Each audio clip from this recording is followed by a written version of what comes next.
So here I am reading Ephesians, speaking on chapter 1, verse 1. Paul, an apostle of Jesus Christ, by the will of God, to the saints which are at Ephesus, and to the faithful in Christ Jesus. Now here I want to talk on verse 1 because it speaks on Paul being an apostle of Jesus Christ by the will of God. You see, a lot of us, we don't search the will of God.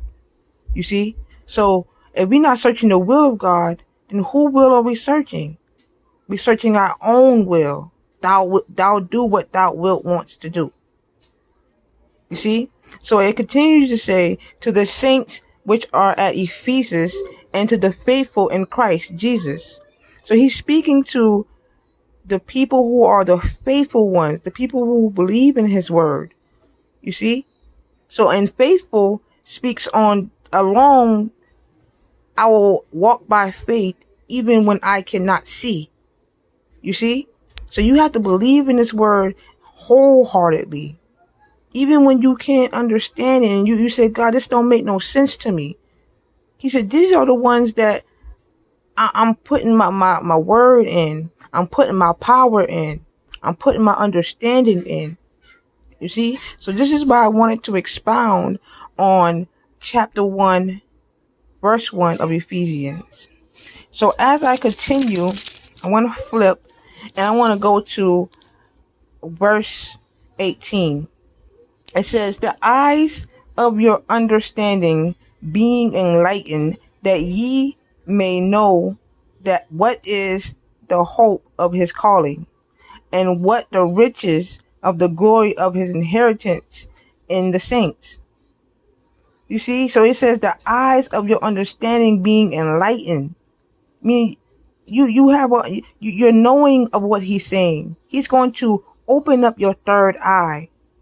You know, your pineal gland, if I'm saying it right. You see? That's the eye you're supposed to see with. Be seeing with our two eyes. We're supposed to be seeing with the third eye. The one he's enlightening. You see? So that ye may know what is the hope of his calling. He calls so many, but we don't know what he wants from us because our third eye is shut and we're doing what not the will of God. We're doing what we want to do, our will. And it continues to say, and what the riches of the glory of his inheritance in the saints. You see, the riches of his inheritance in the saints. Again, the saints is the people who are faithful unto him. The people who are following his word, who believing in his word faithfully. The inheritance, we know what inheritance means. Inheritance is something that is given from the father or the mother or, you know, a relative and passed down and given to them.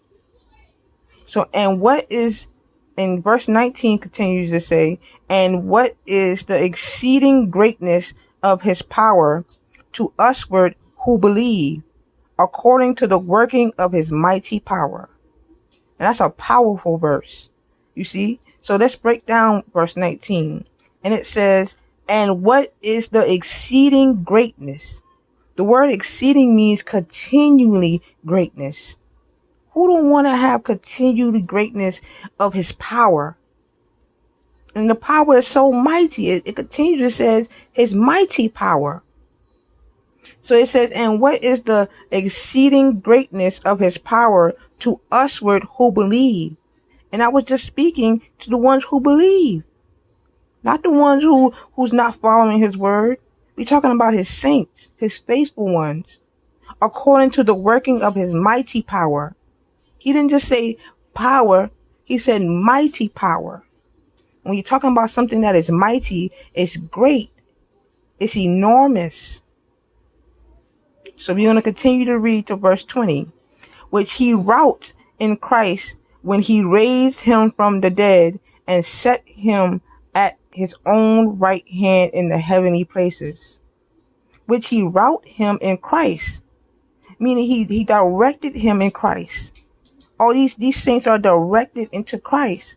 When he raised him from the dead, he raised him from the dead. He want to raise all of us from the dead. We're like the walking dead. We're like zombies around here.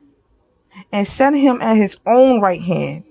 He set Jesus at his own right hand in the heavenly places, meaning that he's not earthly no more. These things of the earth he has no care of.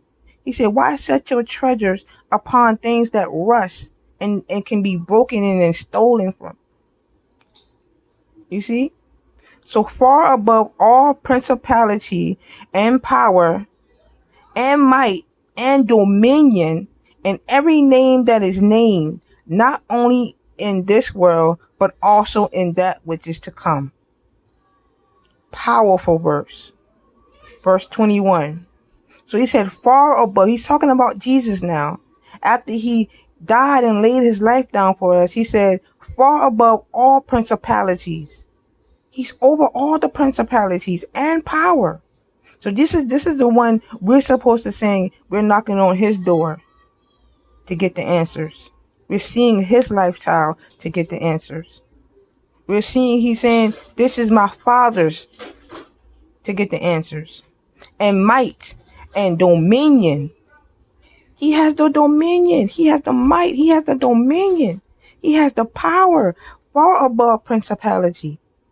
And every name that is named, not only in this world, but also in that which is to come. How powerful is this man? And continue to read on verse 22.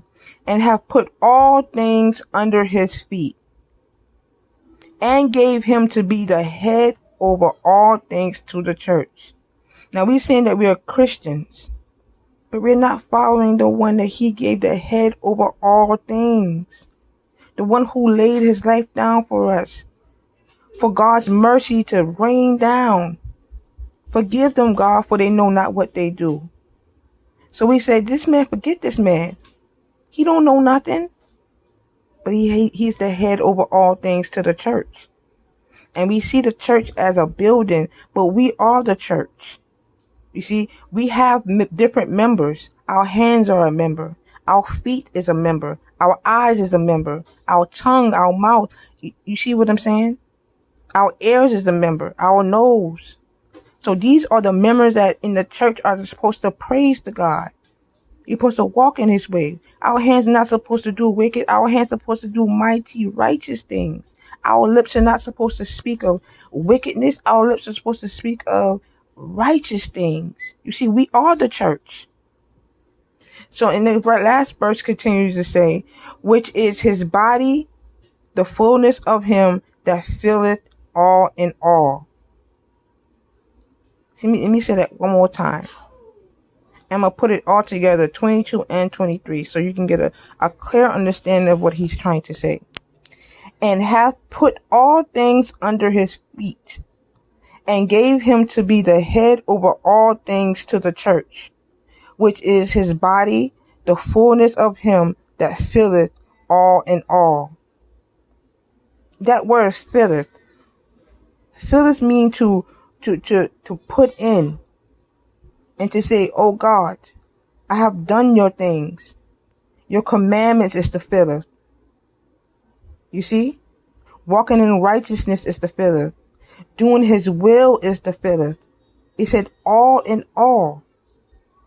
So I just wanted to come to you guys because I was reading Ephesians and it was so powerful and profound that someone needs to hear this word. You see, we're not doing his will anymore. We're doing our own will. He said he gave power to the one we're supposed to follow. And he's talking to the saints, the faithful ones. He's not talking to the wicked because they have a father. You see? Jesus said to the Pharisees, he said, you know your father. Moses spoke of me, and you do not what Moses say. So how would you follow what I say? All right.